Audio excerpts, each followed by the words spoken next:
Shalom. Kalau saya lihat sampai belakang sana, kayaknya saya memilih untuk pakai mic saja. Karena entah kenapa perut ini sudah keroncongan. Padahal tadi siang saya makan sama Pak Joko ya, siang makan sama Pak Joko, ternyata cuma duduk-duduk di sini aja sama anak remaja bikin lapar ternyata ya. Ya, puji Tuhan. Jadi saya ngirit tenaga, saya pakai mikrofon saja ya. Oke, kita hari ini akan belajar dalam tema terakhir, yaitu bicara tentang firman Tuhan, yaitu bicara kuasa firman Tuhan ya. Kita minggu lalu bicara tentang firman yang adalah Alfa dan Omega. Dan hari ini bicara kuasa firman Tuhan atau kuasa firman Allah ya. Kalau kita belajar tentang kuasa firman Tuhan, saya dasari pembacaan kita dari 2 Timotius 3 ayat 15 dan 16 ya.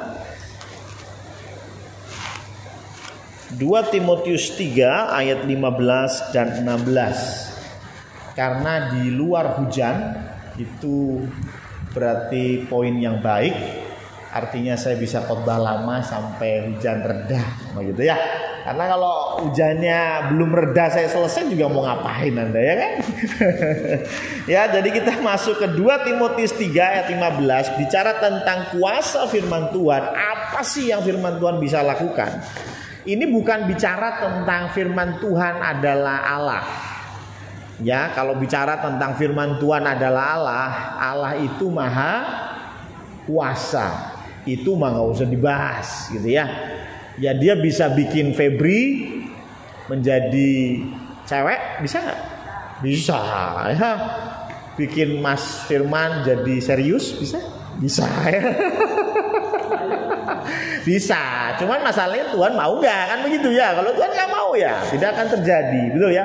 Artinya kalau bicara firman Tuhan adalah Allah, konteks minggu pertama yang menjadi daging, yaitu pasti kuasanya besar, bahkan kita bahas berapa minggu pun nggak akan selesai. Tapi saya bicara firman Tuhan ini, firman Allah ini bicara tentang Alkitab ya. Saya lebih bicara tentang firman Allah yang menjadi buku ya. Minggu kedua kita sudah bahas itu. Karena itu ada 3 hal yang menjadi kuasa dari firman Allah atau firman Tuhan.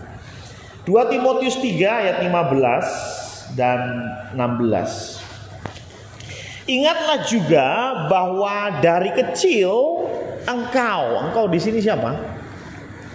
Ya, Timotius. Karena memang ini surat ditulis oleh Rasul Paulus kepada Timotius ya. Ingatlah juga bahwa dari kecil engkau sudah mengenal kitab suci yang dapat memberi hikmat ya. Jadi yang pertama, langsung saya cut saja ya.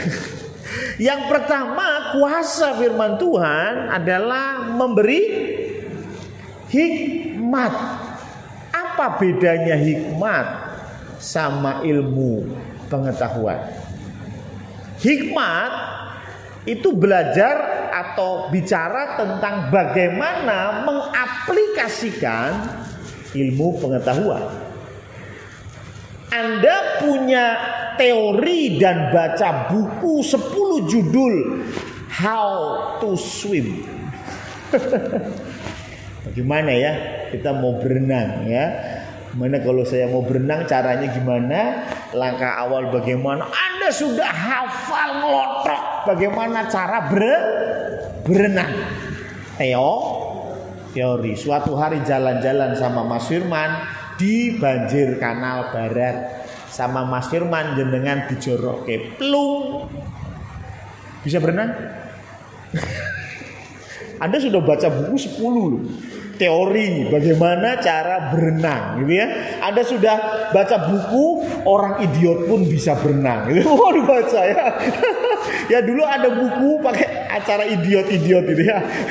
Orang idiot pun bisa bahasa Inggris. Wah, berarti itu cara paling gampang untuk bicara bahasa Inggris. Nah, tapi bicara tentang hikmat, ketika kita dicemplungin, ilmu pengetahuan ada. Tapi ketika Anda masuk ke air, gelagapan. Teori bagaimana berenang selesai sudah. Betul ya? Nah, itu bedanya ilmu pengetahuan dengan hikmat. Ya, Anda punya ilmu bagaimana mendidik anak. Tapi kalau nggak punya hikmat, nggak bisa. Ya. Dan hikmat ternyata diberikan oleh firman Allah. Ketika kita baca firman Allah, ini adalah hikmat. Yang benar. Nah, nanti kita bahas benar atau enggak kita bahas. Tetapi firman Tuhan jelas bahwa ketika kita mengenal kitab suci, maka kita akan diberi hikmat. Kalau dikatakan diberi, ini kan yang dapat memberi hikmat. Berarti memberi hikmat, kita ini aktif atau pasif. Saya memberi hikmat kepada Bu Harti. Berarti Bu Harti ini pasif atau aktif? Pasif ya. Kita ini hanya menerima, gitu ya. Makanya ada yang berkata bahwa hikmat itu juga bagian dari karunia. Karunia itu apa sih? Tuhan kasih tanpa kita minta, tanpa kita lakukan sesuatu. Ada yang bilang, Anda mau hutang Anda 3 miliar lunas? Gimana caranya? Tiap malam Jumat pergi ke sungai Tugu Soeharto. Ya. Setelah nyebrang Tugu Soeharto, ada pom bensin, belok kiri ada sate Widodo. Tiap malam Jumat makan sate Widodo, ya. Pasti hutang 3 miliar itu lunas. Itu karunia bukan? Bukan, karena kita harus lakukan dulu walaupun itu kecil. Tapi hikmat yang dikatakan diberi, yang dikatakan anugerah, berarti Tuhan memberi kita dengan cuma-cuma. Karena itu, kalau Anda orang yang berhikmat, salah satu cirinya apa? Apa yang kita dapat dengan cuma-cuma? Firman Tuhan bilang apa? Berikanlah dengan cuma-cuma. Ilmu pengetahuan bisa? Kenapa enggak? Kita dapat bayar, bro. Ya, jangan nanti Mbak Artatip kasih tahu ke Dokter Lewi, Dokter Lewi ini harus diberikan cuma-cuma. Ya nggak bisa, Dokter Lewi belajar juga pakai duit. Ya, praktek dan lain sebagainya itu pakai duit itu. Makanya ketika itu dijual, ya harus dapat duit. Tapi firman Tuhan bilang bahwa hikmat ini diberi. Tuhan yang memberi. Ya. Jadi jangan hitung-hitungan untuk memberi hikmat. Memberi ilmu pengetahuan boleh. Saya pun dulu ngelesin. Gratis? Kagak lah, suruh bayar ya. Enak aja. Saya dulu sekolah juga bayar, ya kan? Ya benar ya? Ya bayar gak apa-apa. Ilmu pengetahuan, hikmat jangan. Ya. Orang yang berhikmat sebetulnya lebih dicari dari orang yang berilmu pengetahuan. Ya toh? Dan berhikmat itu bicara tentang bagaimana aplikasi, betul ya? Karena itu biasa disebut sebagai juru. Kalau teori disebut ahli. Ahli masak belum tentu bisa masak. Tapi juru masak pasti bisa masak. Mungkin dia nggak bisa menjelaskan secara detail. Oh ini saus ini mengandung C4H8 ya. Kemudian ini bereaksi dengan garam NaCl membentuk. Nggak bisa. Tapi kalau dia masak, Pak Parjo lewat, ya kan? Itu namanya juru. Dan kita punya iman Yesus Kristus bukan sekedar ahli selamat. tapi juru selamat. Dia ngerti prakteknya. Dia punya hikmat untuk membawa kita pada keselamatan. Yang pertama, sekali lagi, apa kuasa firman Tuhan memberi hikmat? Saya lanjutkan. Dan menuntun engkau kepada keselamatan oleh iman kepada Kristus Yesus. Keselamatan itu datang dari firman Allah atau dari Yesus Kristus? Dari ayat ini, dari Yesus Kristus. Makanya sola Christos. Hanya Kristus yang dapat menyelamatkan kita. Kristus satu-satunya jalan keselamatan. Amin. Saya pernah khotbah ini panjang, ya. Tetapi intinya kita menolak keselamatan melalui cara lain. Keselamatan di dalam konsep teologi kita hanya melalui Yesus Kristus. Cuman masalahnya, bagaimana kita bisa mengenal Yesus Kristus? Bagaimana kita bisa belajar kepada Yesus Kristus? Bukankah beliau sudah naik ke surga 2000 tahun yang lalu? Betul. Kita mengenal Yesus Kristus melalui firman Allah, melalui kitab suci. Kenapa? Menuntun engkau kepada keselamatan oleh iman. Jadi iman itu timbul dari pendengaran akan firman Tuhan. Jadi kalau Anda punya iman, ngomongnya punya iman, ngakunya punya iman, tapi nggak pernah baca Alkitab, menurut Anda masuk akal tidak? Tidak ya? Makanya sola yang kedua, sola scriptura, hanya oleh kitab suci. Ya oke lah, pengalaman pribadi boleh. Tetapi pengalaman pribadi tidak bisa dijadikan lebih tinggi dari firman Allah.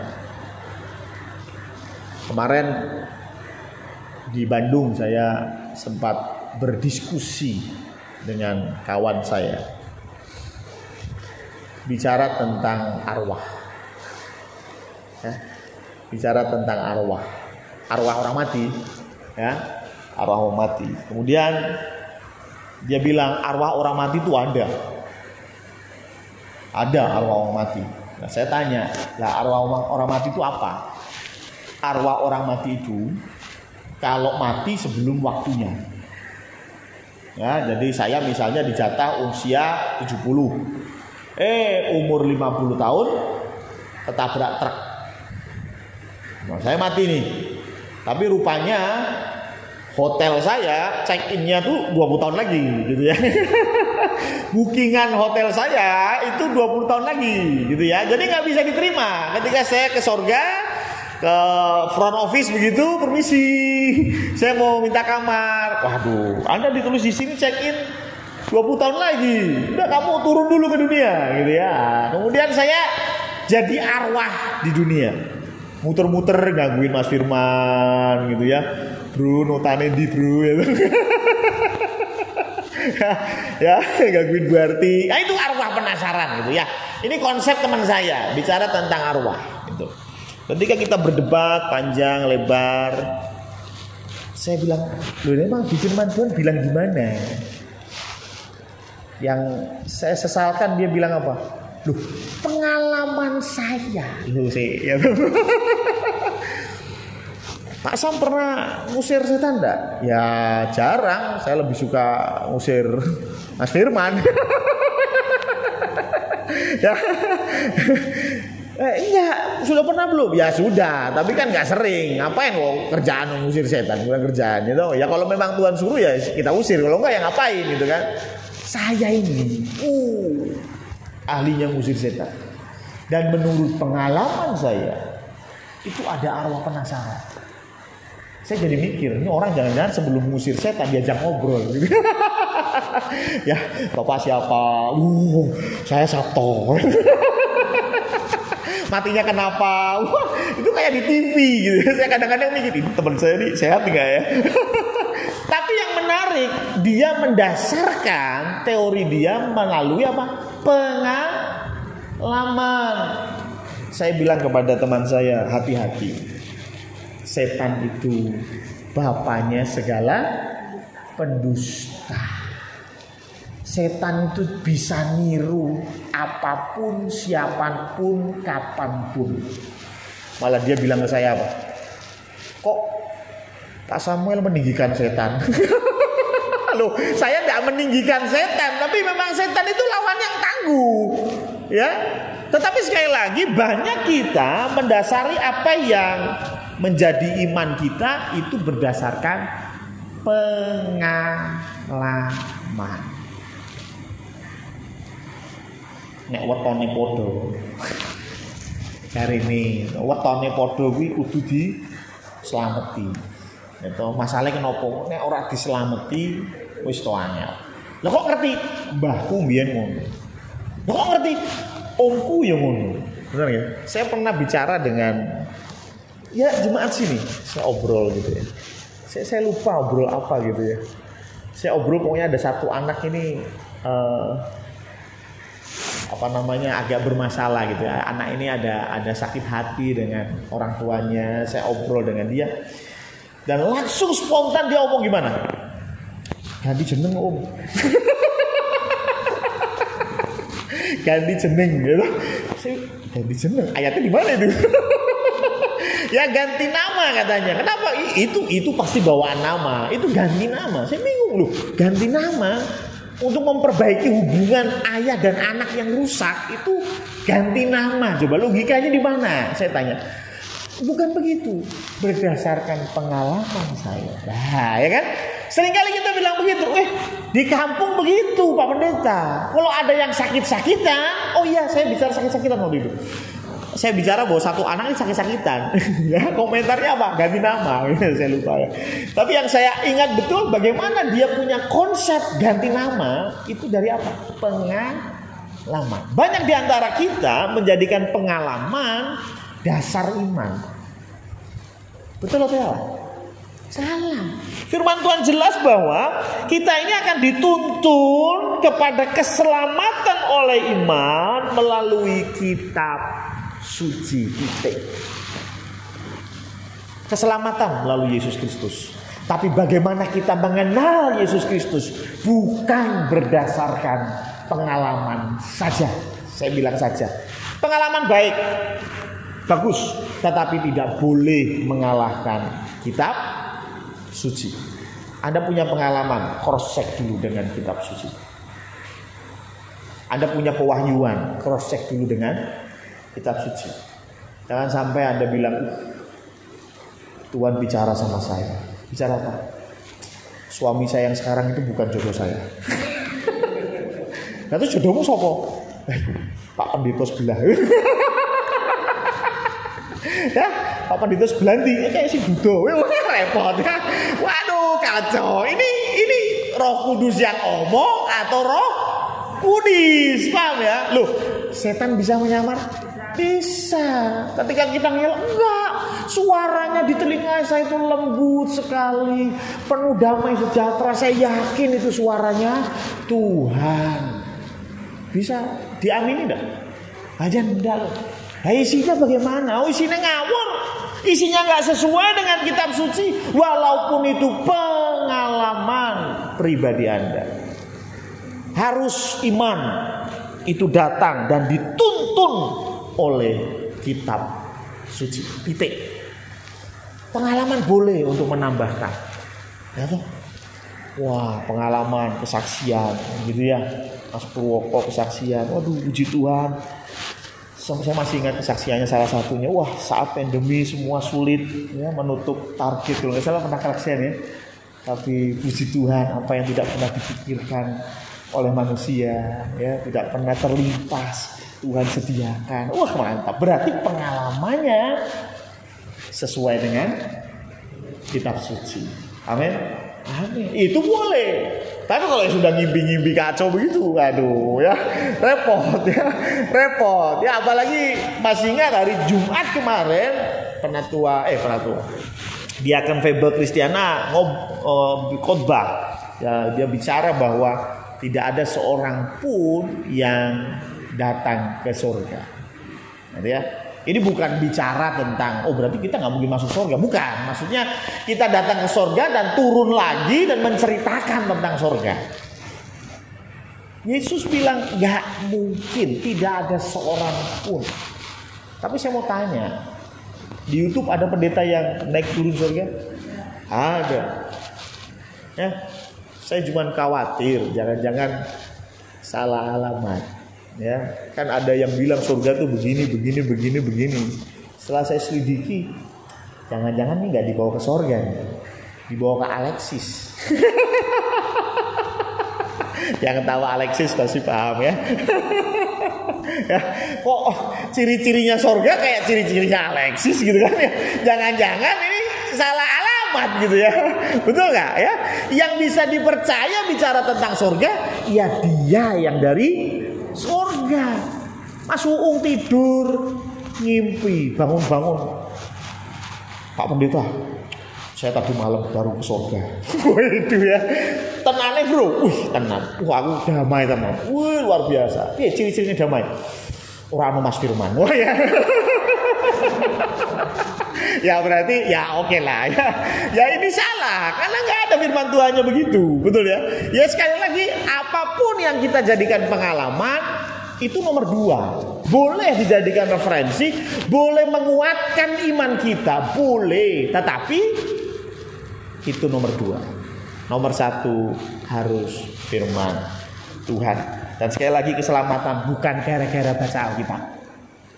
Ya, jangan bilang lu baca Alkitab biar selamat. Ya nggak ada hubungannya ya. Baca Alkitab supaya kamu tahu bagaimana caranya selamat. Betul? Ya, yang ketiga ayat 16. Apa sih kuasa firman Tuhan? Segala tulisan yang diilhamkan Allah memang bermanfaat untuk mengajar, untuk menyatakan kesalahan, untuk memperbaiki kelakuan, dan untuk mendidik orang dalam kebenaran. Sehingga saya bisa ambil kesimpulan, kuasa firman Tuhan itu membangun karakter Kristus. Ya. Dalam dunia yang semakin masuk dalam dosa, ada banyak orang-orang, anak-anak, bahkan orang dewasa yang karakternya hancur. Ya, biasa bahasa gaulnya broken karakter. Ya, karakternya hancur. Ya, terkadang salah satu cirinya kalau melakukan sesuatu nggak pernah selesai gitu. Ya, kuliah kagak selesai. Pindah kampus ini nggak selesai, pindah kampus ini nggak selesai, gitu ya. Dikasih tugas apa, semangat di awal nggak selesai, gitu ya.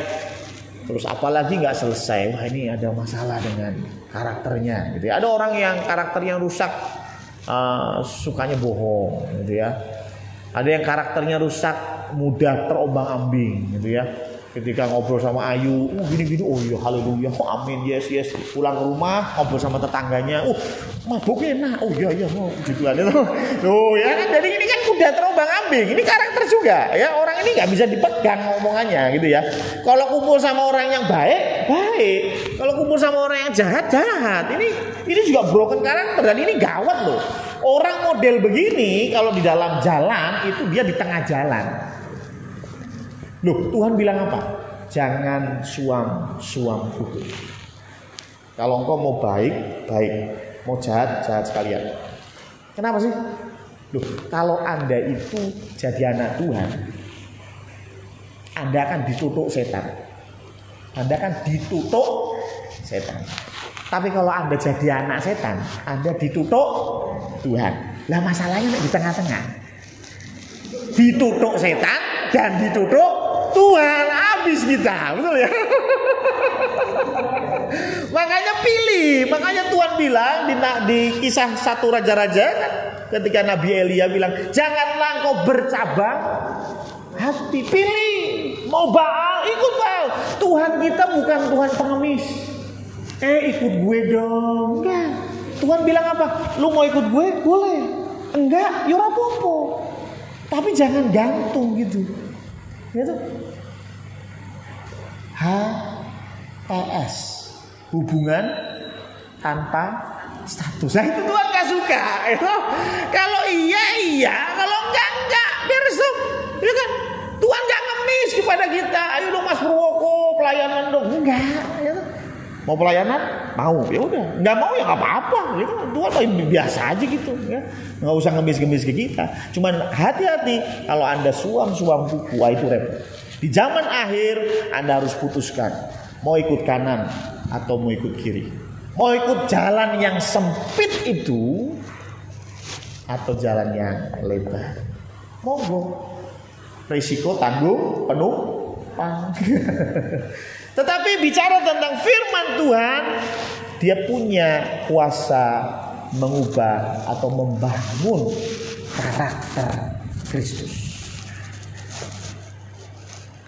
Ketika saya baca kisah-kisah orang-orang yang ada di dalam Alkitab atau tokoh-tokoh Alkitab, bagaimana mereka diubahkan. Petrus yang ketika Tuhan ditangkap di Getsemani, dia larinya paling kencang. Ketika Tuhan dihadapkan di Kayafas, dia yang menyangkal Kristus. Dia kalah sama Yohanes. Yohanes itu bahkan di kayu salib, Yohanes masih ada di depan. Makanya Tuhan bilang apa? Yohanes, ini ibumu. Ibu, ini anak. Berarti Yohanes ada di situ toh? Gak mungkin lah Tuhan Yesus di kayu salib WA. Gak mungkin WA. Pasti ngomong dengan Yohanes langsung. Petrus gimana? Padahal dia bilang apa? Sekali-kali tidak. Aku rela mati demi engkau. Petrus itu. Tapi setelah kenyataan dibuka, dia lari paling awal. Tetapi ketika firman Tuhan mengubah karakternya, bahkan Petrus matinya kenapa? Disalib terbalik. Tadinya mau disalib seperti Tuhan Yesus. Petrus protes. Saya tidak layak mati seperti Yesus. Saya pengen yang lebih hina lagi. Dibalik. Tadinya lari duluan ini. Tadinya lari duluan ini orang. Tapi sekarang bahkan dia mau mati lebih hina dari Kristus. Bayangkan. Kok bisa? Saya yakin ini karena kuasa firman Allah.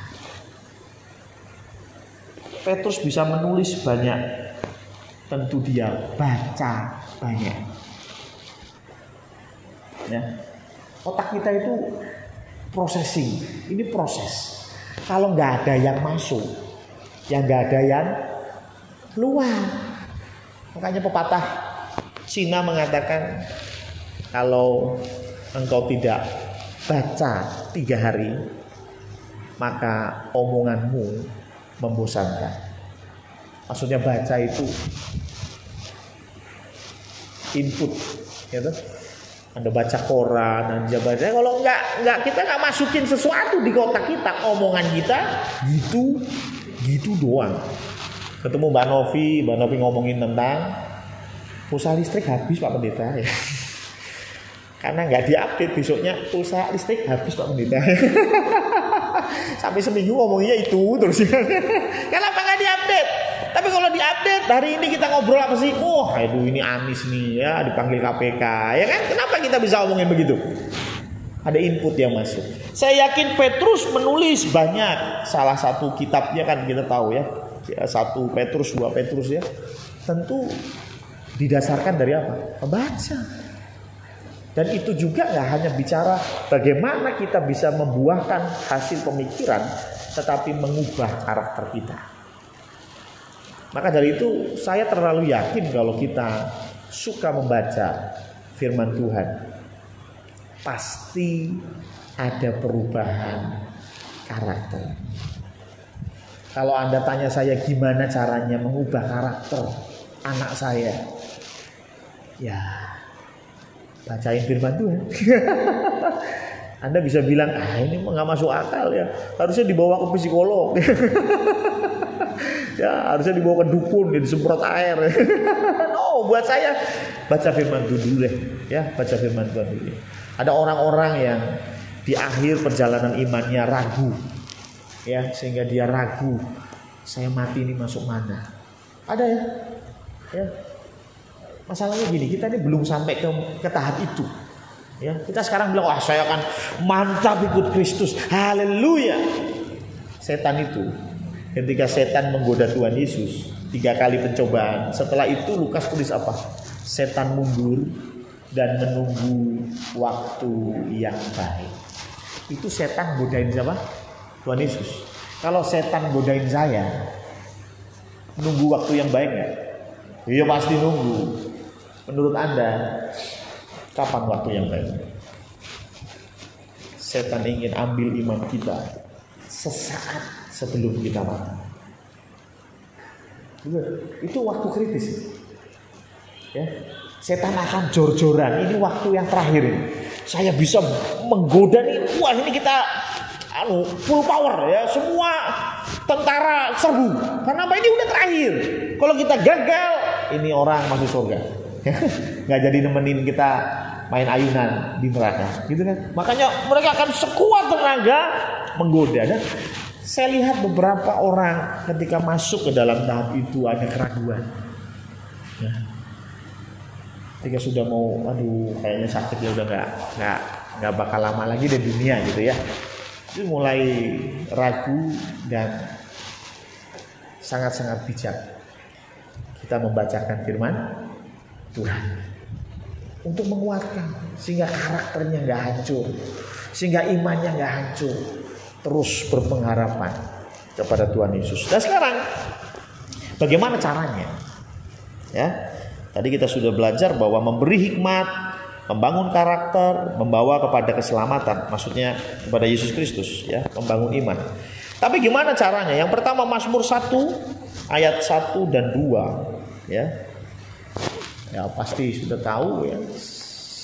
Berbahagialah orang yang tidak berjalan menurut nasihat orang fasik, yang tidak berdiri di jalan orang berdosa, dan tidak duduk dalam kumpulan pencemooh. Ayat 2. Tetapi berarti kebalikannya, gitu ya. Tetapi kesukaannya ialah Taurat Tuhan. Ngapain? Merenungkan Taurat itu siang dan malam. Apa maksudnya merenungkan? Kayak orang pacaran itu gimana?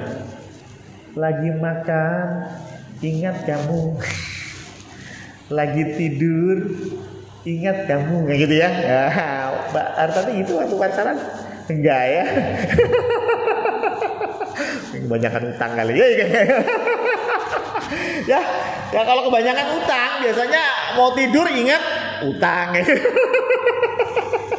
Repot, jangan ditiru ya. Harusnya firman Tuhan itu kita renungkan, selalu kita ngiang-ngiangkan di kepala kita. Ya. Makanya ada orang yang, ya saya nggak tahu sih ya, tapi ada orang yang latah. Ya. Tapi latahnya tuh kacau gitu ya. Saya jadi ya kadal gitu ya, kan kayaknya nggak enak gitu. Coba bayangin kalau kita merenungkan firman Tuhan di kepala kita, adanya firman Tuhan. Ketika dikagetin, haleluya. Weh, mantap ya kan? Mas Firman yang sukanya ngagetin, dia tahu latahnya kita semua apa ya. Karena pernah anak-anak remaja masak apa gitu di sini, Mas Firman jatuhin panci di atas, gelodang. Gitu. Latahnya mereka gimana? Ya, keluar firman Tuhan atau gimana? Atau Tuhan Yesus tolong. Nah, itu masih mending ya kan ya. Tapi kadang-kadang ada yang jantit gitu. Kakek nenek, wah ya repot ya. Apa yang ada di dalam pikiran kita itu yang keluar, firman Tuhan bilang begitu. Yaitu apa yang ada di dalam itu yang keluar. Itu yang kita lihat gitu ya. Jadi kalau kita merenungkan Taurat itu siang dan malam, harusnya yang keluar firman Tuhan. Anda nggak perlu ngomong masalah ayatnya di mana, alamatnya nggak usah. Misalnya ketika kita sedang, saya ingat satu cerita kesaksian dari anak remaja. Ya, anak remaja ini begini, cerita begini. Wah, Pak Pendeta, saya ini bersyukur saya punya teman itu baik banget. Ya, punya teman itu baik banget. Loh kenapa? Wah itu menuntun saya banget, gitu ya. Lah kenapa? Gini, ceritanya itu anak remajanya cukup dewasa, ya. Ya, dia bilang ada teman saya tuh mau datang ke tempat dia, gitu. Maksudnya, ini yang kecil tutup telinga dulu ya. Mau ngajak ke hotel. Beneran, ini bener teman saya SMA dulu gitu. Mau ngajak hotel, yang ngajak siapa? Yang ceweknya dulu. Waduh, wah repot juga nih ya.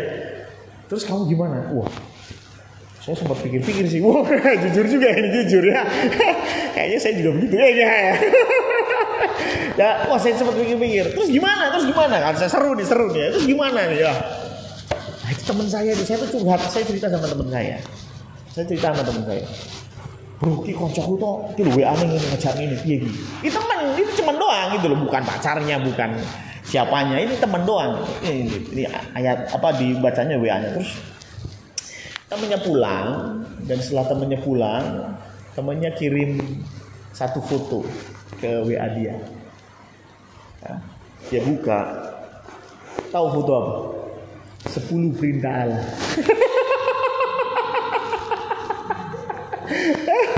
Ya, dan dia tulis tuh, lihat nomor 7 ya, jangan berzina ya. Dia langsung, aduh nih teman saya nih. Tapi itu menyadarkan dia, ya. Maksud saya begini, nggak harus kita bicara tentang firman Tuhan, merenungkan firman Tuhan itu bicara tentang apa ya? Wah resmi gitu ya. Wah di Matius 5 ayat 6 berkata, nggak usah gitu. Ketika ada teman kita yang sedang khawatir, kita tinggal bilang, jangan kamu khawatir, burung di udara dia pelihara. Nggak usah kita, bro, ingat Matius 7 ayat 6. Itu. Itu alamat yang bikin manusia serius. Ya tanya itu Mbak Novi, ya. Alkitab awal itu nggak ada alamat pasal berapa, nggak ada itu. Ya itu ditambahin sama manusia biar gampang aja nyarinya, gitu kan. Tapi kan yang esensinya sampaikan. Ketika kita merenungkan, oh ya, jadi yang pertama merenungkan, yang kedua perkatakan. Jadi perkatakan apa yang ada di pikiran kita omongin. Nggak harus resmi, sekali lagi, nggak harus resmi. Itu yang ngobrol, bicara, mereka khawatir, ya. Jangan kamu khawatir.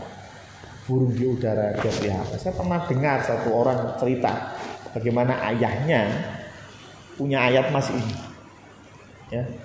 Jangan kamu khawatir, burung di udara dia pelihara. Mungkin ayahnya juga lupa alamatnya di mana. Cuman esensinya itu yang penting. Itu yang harus kita sampaikan, kita perkatakan, gitu ya. Dan itu memperkatakan firman. Ketika kita ada dalam kesusahan, ya toh, ketika kita melihat suami kita, aduh susah sekali ini. Ingat, wahai istri, tunduk kepada suami, ya kan? Itu yang diperkatakan kepada diri kita sendiri. Atau mungkin teman kita sedang curhat, gitu ya. Waduh, istriku tuh begini. Sudah ingat, suami itu tugasnya mengasihi istri. Ya, aman toh.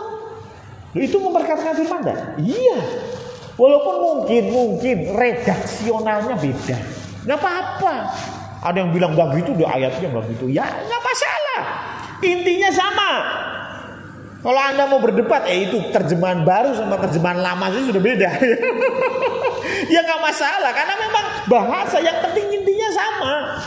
Perkatakan itu. Ya, ketika kita bangun pagi, raup, mandi ya. Maaf kalau saya raup. Jadi ketahuan. Habis bangun pagi mandi gitu ya. Ya kita perkatakan, wah hari ini harinya Tuhan. Mari kita bersukacita. Nah gitu ya. Ya, jangan waduh hari ini rapat sama Mbak Novi ya. Hari Rabu siang lagi, ngantuk sudah ya. Jangan ya, harus berkatakan yang positif supaya hari-hari yang kita lalui juga menjadi berkat ya. supaya tadi itu firman memberikan kita hikmat, firman membangun karakter kita, dan tentu firman terus memupuk iman kita kepada Kristus. Dan yang ketiga, yang satu renungkan, yang kedua perkatakan, yang ketiga nih masmurkan. Itu di Mazmur 150 ayat 6. Biarlah segala yang bernafas memuji Tuhan. Ya, coba lihat sebelahnya. Coba turunin sedikit maskernya, nafas nggak? Napas nggak? Napas nggak? Nafas ya? Nafas ya? Nafas Febri? Nafas memuji Tuhan. Itu. Karena firman Tuhan apa? Biarlah segala yang bernafas. Nek watu. Wah, ini orang nafas. Itu kalau nggak ada nafasnya nggak usah. Itu. Tapi kalau yang bernafas, biarlah yang bernafas memuji Tuhan. Mas Firman bernafas? Apa kamu ya? Pasti bernafas, saya yakin. Berarti Anda harus memuji Tuhan. Jadi yang ketiga, bagaimana supaya kita bisa membangun iman, memberi hikmat, dan membangun karakter kita? Bermazmur. Dan memang ini salah satu kitab, bukan salah satu ya, kitab yang paling tebal, paling banyak. Itu bukan Injil loh. Bukan Matius, Markus, Lukas, bukan. Apa? Mazmur. Ada yang tahu berapa pasal? 150. Tadi itu biarlah segala yang bernafas memuji Tuhan. Itu Mazmur pasal terakhir, ayat terakhir. Bayangin. Jadi itu penutup dari semuanya.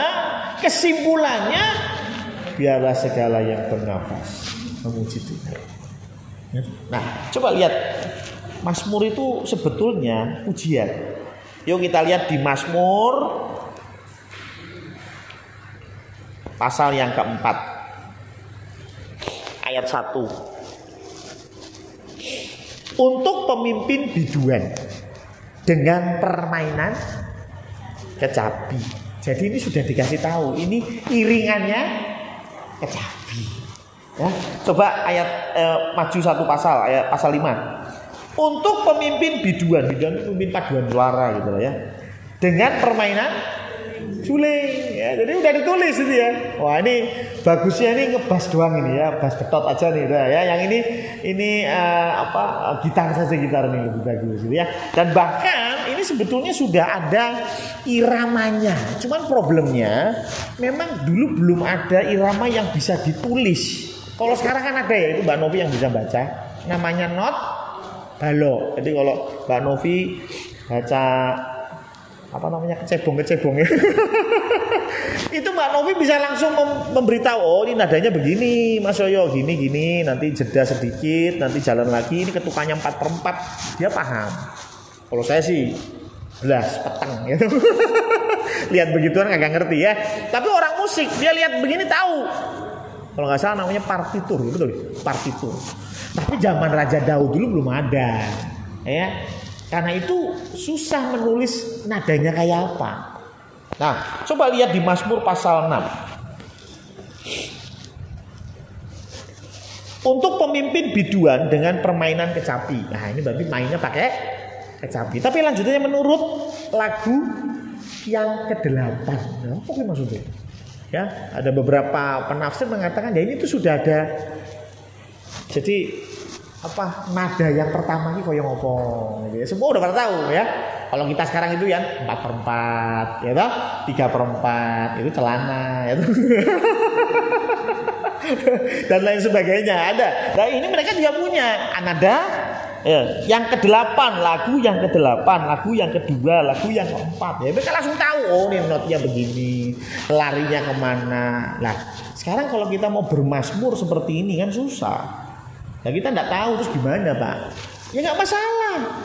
Yang penting nyanyi, dan nyanyinya itu menyanyikan firman Tuhan. Bukankah banyak lagu ditulis dengan lirik firman Tuhan?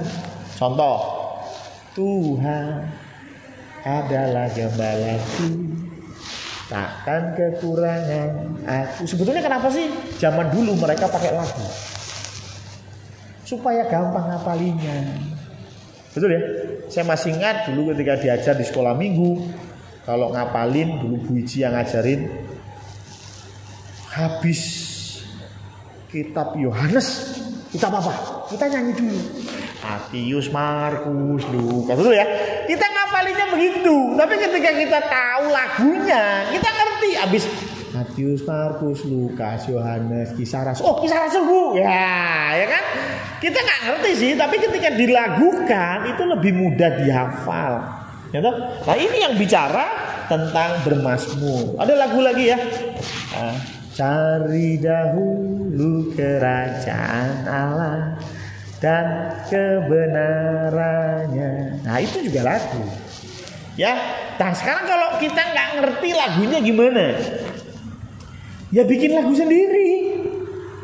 Saya minta tolong Mas Purwoko pegang gitar. Kita mau mengaransemen satu lagu. Wih mantap. Ini gue aransemen lagu, tolong ya. Tapi bisa ya. Yang kayak tadilah penyembahan tuh apa sih? Biasanya pakainya GD ya. Ya buat penyembahan gitu ya. Nah misalnya nih gitu. Ya.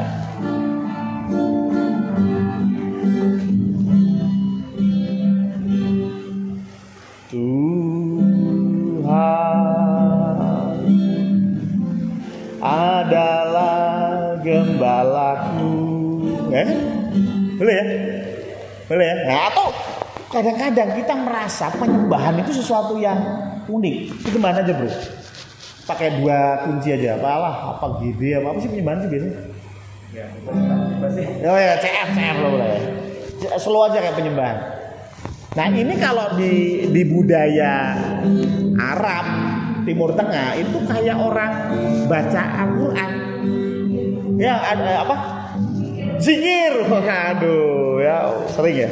Oke. Ya itu ya ada notnya itu. Itu ada notnya. Itu kita kalau penyembahan kan biasanya gitu.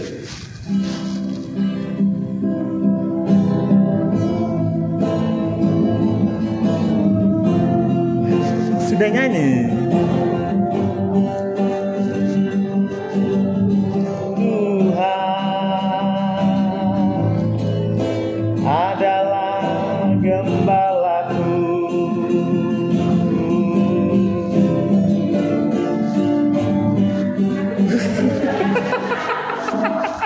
Yowis ngono lah ya percaya ya. Maksud saya begini, kadang-kadang kita berpikir ketika penyembahan itu ngeroh. Oh itu Bu Harti kalau pin pujian, mesti murino no sandalawas sih. Loh, iki ora sandalawas iki, ya toh? Loh, itu menyembah Tuhan, betul nggak? Lah, itu yang kita ungkapkan cuman pas ono iringan musik, gitu kan? Itu menyembah Tuhan, lah boleh nggak? Ya boleh. Lah bukankah kita disuruh bermazmur? Ya kalau bisa disisipkan kata-kata ayat Alkitab boleh, ya. Tuhan Yesus baik, haleluya. Boleh nggak? Jangan dikirain haleluya. Wah ini karismatik ya. Enggak. Lur Raja Daud juga begitu, ya. Dia bukan anggota GPDI. Tapi dia bermazmur, ya. Jadi ketika ada lagu mendayu, terus kita omong apa yang ada pikiran kita, oh Tuhan Yesus terima kasih, itu bagian dari memuji Tuhan. Dan alangkah baiknya ketika kita sisipkan ayat-ayat firman Tuhan di situ, betul? Jadi nggak kita asal ngomong aja, tetapi bicara tentang firman Tuhan, memazmurkan firman Tuhan. Dan saya yakin dan percaya itu berdampak. Kenapa? Karena otak kita itu selalu memproses apa yang kita dengar, apa yang kita baca, apa yang kita lihat, apa yang kita cium. Itu semua diproses oleh otak kita. Permasalahannya, yang masuk itu banyak yang bagus atau banyak yang buruk. Ada dulu yang namanya GIGO, garbage in, garbage out.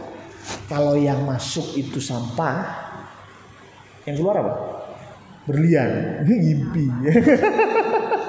Yang masuk sampah, yang keluar sampah. Jangan heran kalau ada orang yang omongannya kotor sekali, jorok, lebih berbau-bau cabul. Jangan heran bacaannya apa, betul nggak? Dia nggak mungkin cabul, tiba-tiba cabul gitu, nggak ada. Kok bisa cabul? Ya otodidak, nggak mungkin. Ya dia pasti cabul itu dengan apa? Konsumsinya ya cabul. Ya. Ada orang-orang yang bicaranya pesimis. Kenapa? Apa yang dia masukkan di dalam pikirannya, apa yang diomongkan pesimis.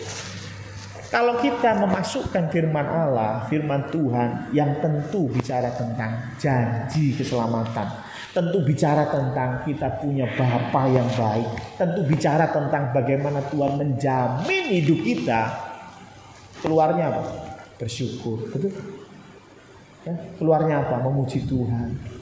Keluarnya apa? Optimis. Ada COVID begini, bersyukur.